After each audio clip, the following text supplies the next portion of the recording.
Livro Lázaro Redivivo. Do Espírito Irmão X. Capítulo 17. Lição em Jerusalém. Muito significativa a entrada gloriosa de Jesus em Jerusalém, de que o texto evangélico nos fornece a informação. A cidade conhecia-o, desde a sua primeira visita ao templo, e muita gente, quando de sua passagem por ali, acorria, pressurosa, a fim de lhe ouvir as pregações. O povo judeu suspirava por alguém, com bastante autoridade, que o libertasse dos opressores. Não seria tempo da redenção de Israel? A raça escolhida experimentava severas humilhações. O romano orgulhoso apertava a Palestina nos braços tirânicos. Por isso, Jesus simbolizava a renovação, a promessa. Quem operara prodígios iguais aos dele? Profeta algum atingir aquelas culminâncias. A ressurreição de Lázaro, enfaixado no túmulo, com sinais evidentes de decomposição cadavérica, espantava os mais ilustres descendentes de Abraão. Nem Moisés, o legislador inesquecível, conseguirá a realização daquela natureza. E o povo, naqueles dias de festa tradicional, se dispôs a homenageá-lo, em regra. Receberia o profeta com demonstrações diferentes. Mostraria aos prepostos de César que Jerusalém não renunciava aos propósitos de libertação, ciosa de sua autonomia, e, agora, mais que nunca, possuía um chefe político à altura dos acontecimentos. Jesus, certamente, não atenderia às imposições dos sacerdotes e nem se submeteria ao suborno, ante as promessas douradas dos áulicos imperiais.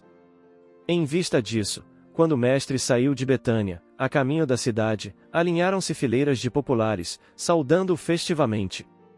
Anciães de barbas encanecidas acompanhavam o coro dos jovens, hosanas ao filho de David. As mulheres gritavam, entusiásticas, amparando criancinhas a sustentarem, com graça, verdes ramos de palmeira. Os discípulos, ladeando o mestre, sentiam o efêmero júbilo provocado pelo mentiroso incenso da multidão. Os fiéis galileus, guindados inesperadamente ao cume da popularidade, inclinavam-se com desvanecimento, embriagados pelo triunfo. De espaço a espaço, esse ou aquele patriarca fazia sinais a Pedro, Filipe ou João, convidando-os a se pronunciarem discretamente. Quando se manifestará o Messias? Os interpelados assumiam atitude de orgulhosa prudência e respondiam, quase sempre, a mesma coisa. Estamos certos de que a homenagem de hoje é decisiva e o Messias dar-nos-á a conhecer o plano das nossas reivindicações. Jesus agradecia aos manifestantes de Jerusalém com o olhar, mostrando, porém, melancólicos sorrisos. Demonstrando compreender a situação, logo após convocou os discípulos para uma reunião mais íntima, em que lhes diria algo de grave. Interpelados por alguns amigos, Tiago e João, filhos de Zebedeu, informaram quanto ao anúncio do Mestre. Discutiria as questões do presente e do futuro, e, possivelmente, seria mais claro nas definições políticas da ação renovadora. Por esse motivo, enquanto Cristo e os companheiros tomavam a refeição frugal do cenáculo, verdadeira multidão apinhava-se, discreta, nas adjacências. O povo aguardava informações do colégio apostólico, entre a ansiedade e a esperança. Fim da reunião. E enquanto Jesus e Simão Pedro se demoravam em confidências, 6 discípulos vieram, cautelosos, à via pública. A fisionomia deles denunciava preocupações e desencanto. Começaram os comentários, entre os intelectualistas de Jerusalém e os pescadores da Galileia. Que disse o profeta? Perguntou o patriarca, chefe daquele movimento de curiosidade. Explicou-se, afinal? Sim, esclareceu Filipe com benevolência. E a base do programa de nossa restauração política e social? Recomendou o Senhor para que o maior seja servo do menor, que todos deveremos amar-nos uns aos outros. O sinal do movimento? Indagou o ancião de olhos lúcidos. Estará justamente no amor e no sacrifício de cada um de nós, replicou o apóstolo, humilde. Dirigir-se-á imediatamente a César, fundamentando o necessário protesto? Disse-nos para confiarmos no Pai e crermos também nele, nosso Mestre e Senhor. Não se fará, então, exigência alguma? Exclamou o patriarca, irritado.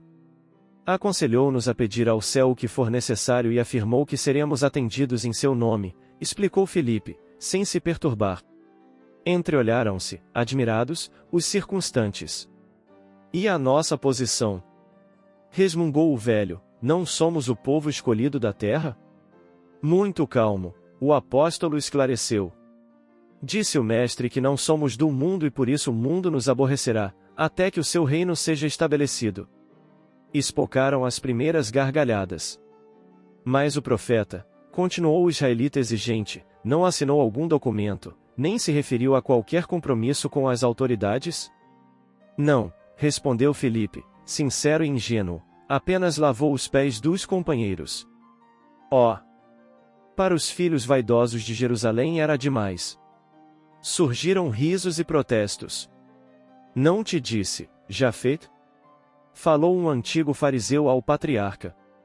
Tudo isso é uma farsa. Um moço pedante afiançou, depois de detestável risada.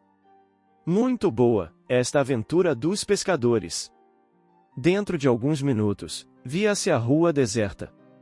Desde essa hora, compreendendo que Jesus cumpria, acima de tudo, a vontade de Deus, longe de qualquer disputa com os homens, a multidão abandonou-o. Os discípulos, reconhecendo também que ele desprezava todos os cálculos de probabilidade do triunfo político, retraíram-se, desapontados. E, desde esse instante, a perseguição do Sinédrio tomou vulto e o Messias, sozinho com a sua dor e com a sua lealdade, experimentou a prisão, o abandono, a injustiça, o açoite, a ironia e a crucificação. Essa foi uma das últimas lições dele, entre as criaturas, dando-nos a conhecer que é muito fácil cantar hosanas a Deus, mas muito difícil cumprir-lhe a divina vontade, com o sacrifício de nós mesmos.